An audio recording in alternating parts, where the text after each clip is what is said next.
Simula po sa araw na ito, hindi na po kayo makakausap. Nag-Friday na. Nag-Friday na.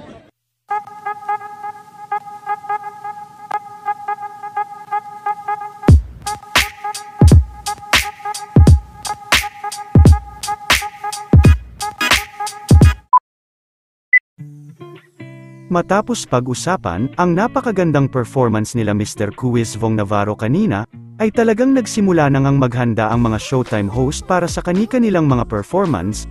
Ilan sa naiwan sa studio ay sina Kim na pabiro din sinabi na walang uuwi sa kanila hanggang sa darating na Biyernes.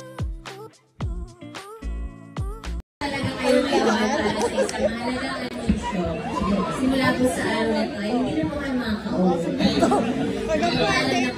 Nag-Friday na. Hanggang Friday na po. Friday po kasi ako eh. Maging sila Tiyang Ami Castillo ay puspusan na rin ang rehearsal para sa kanilang performance bukas. Pasensya na kayo Art Dep at saka crew, may pa-coffee kami. Coffee Buddy, thank you so much para sa gabihang rehearsals. Oh, 'di ba? Samantala, hindi naman napigilan na magkomento ni Billy Crawford at iba pang mga sikat na personalidad sa naging performance nila Vong kanina.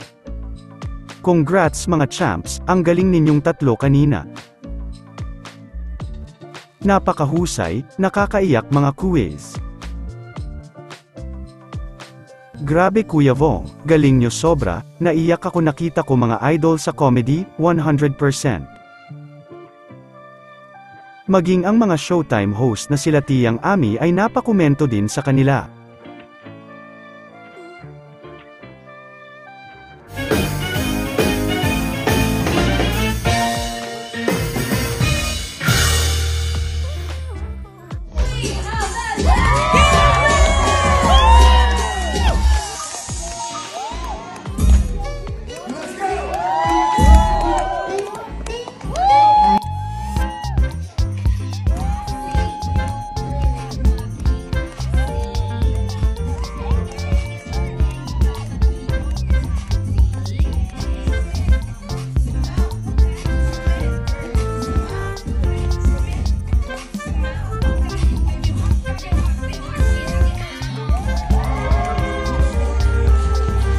So Ryan and I just finished our rehearsal for Magpasika 2 week. Yes.